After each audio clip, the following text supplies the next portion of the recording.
Hi hello, welcome back to my channel. It's me സംഗീത.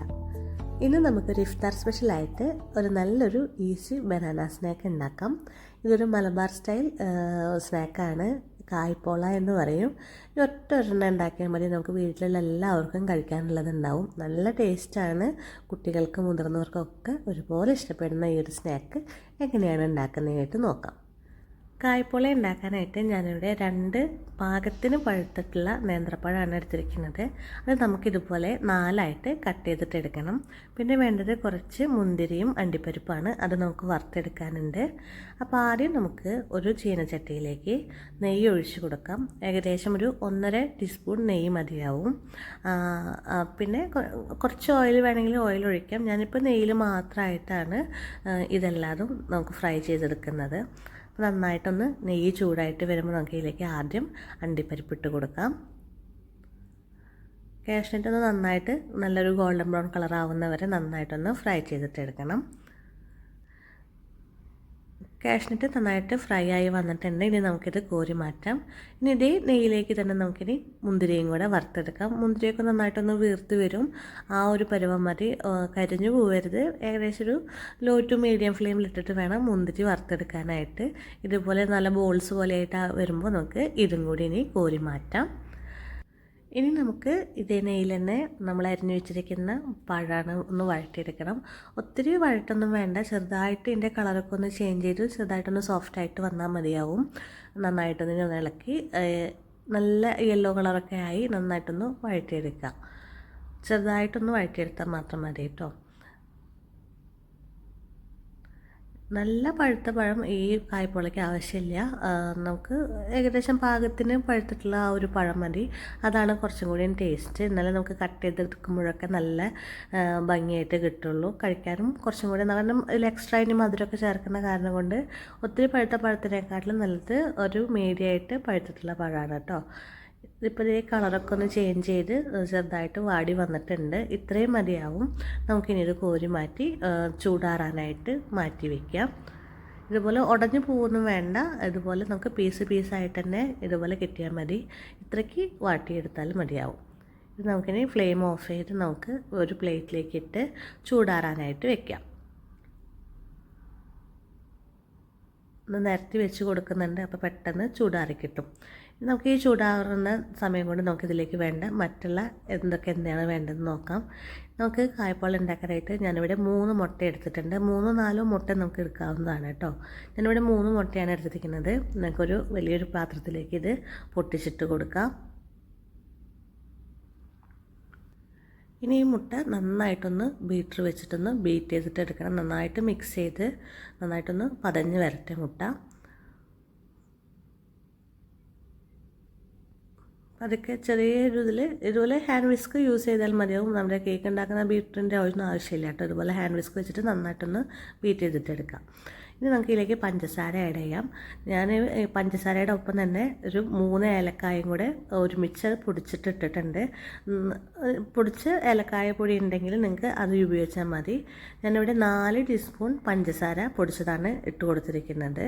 കൂടെ ഏലക്കാപ്പൊടി ആണെങ്കിൽ ഒരു 1/2 ടീസ്പൂൺ ഏലക്കാപ്പൊടിയും കൂടെ ചേർത്ത് നന്നായിട്ടൊന്ന് മിക്സ് ചെയ്ത് കൊടുക്കാം.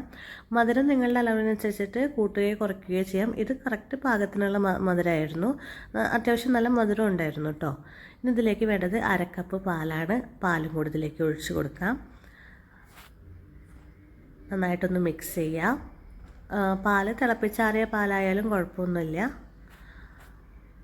നന്നായിട്ട് മിക്സ് ചെയ്തതിന് ശേഷം ഇനി ഇതിലേക്ക് നമ്മൾ വഴറ്റി വെച്ചിരിക്കുന്ന നേന്ത്രപ്പഴമാണ്. അത് ഞാൻ മുഴുവനായിട്ടും ചേർക്കുന്നില്ല, ഒരു 1/4 ഭാഗത്തോളം ഞാനിപ്പോൾ ചേർത്ത് കൊടുക്കുന്നുണ്ട്. ബാക്കി 1/4 ഭാഗം നമുക്ക് മേലെ ടോപ്പിങ്ങിനായിട്ട് നമുക്ക് മാറ്റി വയ്ക്കാം. പിന്നെ ചേർക്കുന്നത് ബ്രെഡ് ക്രംസ് ആണ്. 2 ബ്രെഡ് പൊടിച്ചെടുത്തിട്ടുള്ളതാണ് കേട്ടോ. അപ്പോൾ ഞാൻ അതും കൂടെ ഇതിലേക്ക് ചേർത്ത് കൊടുക്കുന്നുണ്ട്. സൈഡൊക്കെ ഒന്ന് കട്ട് ചെയ്ത് ബ്രെഡ് നന്നായിട്ട് ഫ്രഷ് ക്രംസ് യൂസ് ചെയ്യാം. അല്ലെങ്കിൽ നിങ്ങളുടെ കയ്യിൽ ഓൾറെഡി വാങ്ങിച്ച് ബ്രെഡ് ക്രംസ് ഉണ്ടെങ്കിൽ അതും യൂസ് ചെയ്താൽ മതി. ഒരു നുള്ള് ഉപ്പും കൂടെ ചേർക്കുന്നുണ്ട്. നമുക്കിതെല്ലാം കൂടെ നന്നായിട്ടൊന്ന് മിക്സ് ചെയ്യാം. പഴമൊക്കെ എല്ലാതും വിട്ട് കിട്ടുന്ന രീതിയിൽ നന്നായിട്ടൊന്ന് മിക്സ് ചെയ്താൽ ഇതിലേക്ക് നമ്മൾ ഇനി ചേർക്കുന്നത് കാഷ്യൂസാണ്, വറുത്ത് വെച്ചിരിക്കുന്ന നട്ട്സാണ് ചേർത്ത് കൊടുക്കുന്നത്. അത് ഞാൻ പകുതി ഇട്ട് കൊടുക്കുന്നുണ്ട്. ഇനി ബാക്കി പകുതി നമുക്ക് മേലെ ടോപ്പിങ്സിനായിട്ട് യൂസ് ചെയ്യാം. അപ്പോൾ നമ്മളുടെ കായ്പോളയ്ക്കുള്ള മിക്സ് ഇവിടെ റെഡി ആയിട്ടുണ്ട്. അപ്പോൾ ഇത്രയേ ഉള്ളൂ. വളരെ ഈസി ആയിട്ട് ഉണ്ടാക്കാൻ പറ്റുന്ന ഒരു സ്നാക്കാണ് കേട്ടോ. അത് നല്ല ടേസ്റ്റാണ് കഴിക്കാനായിട്ട്.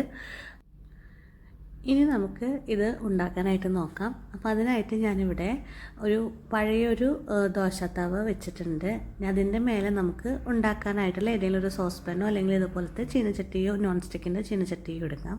അതിലേക്ക് 1 ടീസ്പൂൺ നെയ്യ് ഒഴിച്ചു കൊടുക്കുന്നുണ്ട്. ബാക്കി ഞാൻ കുറച്ച് ഓയിലാണ് ഒഴിച്ചു കൊടുക്കുന്നത്, സൺഫ്ലവർ ഓയിലാണ് ഒഴിച്ചു കൊടുക്കുന്നത്. നെയ്യിൽ മാത്രമായിട്ട് ഉണ്ടാക്കണമെങ്കിൽ അതുണ്ടാക്കാം കേട്ടോ. പിന്നെ നെയ്യിൻ്റെ അതിപ്രസരം എന്ന് പറയില്ല, നല്ല ടേസ്റ്റ് നമുക്ക് ചിലർക്ക് പെട്ടെന്ന് മടുപ്പ് മത്ത് പിടിപ്പിക്കും. അപ്പോൾ അത് കാരണം കൊണ്ട് ഞാൻ കുറച്ച് ഓയിൽ ഒഴിക്കുന്നുണ്ട്. ഇതെല്ലാ സൈഡിലേക്കൊന്ന് സ്പ്രെഡ് ചെയ്തതിന് ശേഷം നമ്മൾ ഉണ്ടാക്കി വെച്ചിരിക്കുന്ന കായ്പോളയുടെ കൂട്ട് നമുക്കിതിലേക്ക് ഒഴിച്ചു കൊടുക്കാം. ഫ്ലെയിം ഒരു ലോ ഫ്ലെയിമിൽ വെച്ചിട്ട് വേണം ഇത് ഒഴിച്ചു കൊടുക്കാനായിട്ട്. ഇനി നമുക്ക് ഒരു 10 മിനിറ്റ് നേരം അടച്ച് വെച്ചിട്ട് വേവിക്കാം. ചട്ടി അടിയിൽ ഇതുപോലെ ഒരു പഴയ പാൻ ഉണ്ടെങ്കിൽ അത് വെക്കുന്നത് നല്ലതാണ്. ഡയറക്റ്റ് ഹീറ്റ് കൊള്ളാതെ വെച്ചിട്ടുണ്ടെങ്കിൽ നമുക്ക് അടി പിടിക്കാതെ നമുക്ക് നന്നായിട്ട് കിട്ടും. ഇനി നമുക്കിതൊരു 10 മിനിറ്റ് നേരം വെക്കാം. 10 മിനിറ്റിന് ശേഷം നോക്കുമ്പോൾ സൈഡിലൊക്കെ വെന്ത് തുടങ്ങിയിട്ടുണ്ട്. നടുവിലത്തെ ആ ഒരു ഭാഗം മാത്രമാണ് വേവാനായിട്ടുള്ളൂ. അപ്പോൾ ഈ ഒരു സമയത്ത് നമുക്ക് ഇതിലേക്ക് വേണ്ട ടോപ്പിങ്സ് ആഡ് ചെയ്തെടുക്കാം. അപ്പോൾ നമ്മൾ ബാക്കി വെച്ചിട്ടുള്ള ഈ പഴത്തിൻ്റെ പീസൊക്കെ ഉണ്ടല്ലോ, അതൊക്കെ ഇതുപോലെ ഒന്ന് മേലെ വെച്ച് കൊടുക്കുക. പിന്നെ ബാക്കിയുള്ള നട്ട്സും കൂടെ നമുക്ക് മേലെ വിതറി കൊടുക്കാം. അപ്പോൾ നല്ല ഭംഗിയുണ്ടാവും. അപ്പോൾ നമ്മൾ ആദ്യം തന്നെ ഈ ടോപ്പിങ്സ് ഇട്ട് കൊടുത്ത് ചിലപ്പോൾ അത് താന്നു പോകാനായിട്ടുള്ള ചാൻസ് ഉണ്ട്. അപ്പോൾ അത് കാരണം കൊണ്ടാണ് നമ്മൾ ഒരു 10 മിനിറ്റിന് ശേഷം നമ്മളിത് വെച്ച് കൊടുക്കുന്നത് കേട്ടോ. നമുക്ക് എല്ലാ സൈഡിലേക്കൊന്ന് ജസ്റ്റ് ഒന്ന് ഇതുപോലെ സ്പൂൺ വെച്ചൊന്ന് പ്രസ് ചെയ്തതിന് ശേഷം വീണ്ടും നോക്കിയിട്ട് 10 മിനിറ്റ് നേരം അടച്ചു വെച്ച് വേവിക്കാം. അപ്പോൾ മൊത്തത്തിലൊരു 20 മിനിറ്റ് നേരമാണ് ഞാൻ അടച്ചു വെച്ച് വേവിച്ചിരിക്കുന്നത്. അപ്പോൾ ഇത് ഏകദേശം നന്നായിട്ട് ഉള്ളൊക്കെ വെന്തിട്ടുണ്ട്. നമുക്കൊന്ന് കത്തി വെച്ച് കുത്തി നോക്കുമ്പോൾ നമുക്ക് അറിയാനായിട്ട് പറ്റും. അപ്പോൾ ഞാൻ ഇതൊന്ന് ഫ്ലിപ്പ് ചെയ്തിട്ട് എടുക്കാനായിട്ട് പോവാണ് കേട്ടോ. അപ്പോൾ അതിന് മുന്നൊന്ന് സൈഡിൽ കൂടെ ഒന്ന് ഇതുപോലെ ഒന്ന് സ്പൂൺ വെച്ച് ഒരു സ്പാച്ചില വെച്ചിട്ട് ഒന്ന് ഇങ്ങനെ വിട്ട് കൊടുക്കുന്നുണ്ട്. അല്ലെങ്കിൽ അടിയിലെങ്ങാനും പിടിക്കുകയാണെങ്കിൽ നമ്മളുടേത് പൊട്ടിപ്പോവും. അപ്പോൾ പൊട്ടിപ്പോവാതിരിക്കാനായിട്ട് ഒന്ന് വിട്ട് കിട്ടാൻ വേണ്ടിയിട്ടാണ് ഇങ്ങനെ ചെയ്യുന്നത്. എന്നിട്ടൊരു പ്ലേറ്റ് വെച്ച് നമുക്കത് ഫ്ലിപ്പ് ചെയ്തിട്ടെടുക്കാം. ഇനി ഒരു ദോശാത്തവയിലേക്ക് നമ്മൾ ഈ ഫ്ലിപ്പ് ചെയ്തിട്ടുള്ള ഈ ഒരു കായ്പോള നമുക്ക് ഇതിലേക്ക് വെച്ച് കൊടുത്തിട്ടുണ്ടെങ്കിൽ നമ്മുടെ ആ ഒരു മറുഭാഗം കൂടെ നമുക്ക് വെന്ത് കിട്ടും. 5 മിനിറ്റിന് ശേഷം നമുക്ക് വീണ്ടും ഇതുപോലെ പ്ലേറ്റ് വെച്ച് നമുക്ക് ഫ്ലിപ്പ് ചെയ്തിട്ട് എടുക്കാം. അപ്പോൾ ഇത്രയേ ഉള്ളൂ.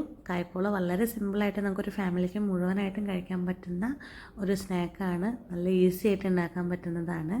എന്നിട്ട് ഇതുപോലെ നമുക്ക് കട്ട് ചെയ്തിട്ട് എടുക്കാം. അപ്പോൾ എല്ലാവരും ഒന്ന് ഈ ഒരു ഇഫ്താറിന് ഇതൊന്ന് ട്രൈ ചെയ്ത് നോക്കുക. ട്രൈ ചെയ്തിട്ട് ഇഷ്ടമായിട്ടുണ്ടെങ്കിൽ നിങ്ങളുടെ ഫീഡ്ബാക്കൊക്കെ ഒന്ന് ഞങ്ങളെ അറിയിക്കാനായിട്ട് മറക്കരുത്. അപ്പോൾ ഇതുപോലെയുള്ള നല്ല നല്ല വീഡിയോസൊക്കെ ആയിട്ട് ഞാൻ ഇനിയും വരുന്നതാണ്. Stay tuned. Thank you.